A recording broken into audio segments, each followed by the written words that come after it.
Mr. Mladich wants to consult with counsel, I take it.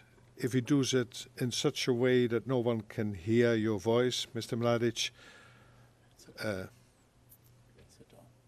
and sit down, please. Mr. Mladich, sit. Mr. Mladich, sit. Mr. Mladich, if you continue like this, we adjourn. Mr.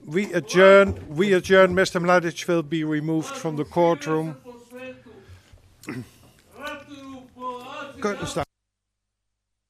Yes, Mr. Mladich we adjourn.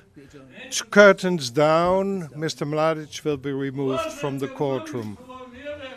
That's how healthy he is. Yes, it was a very short adjournment.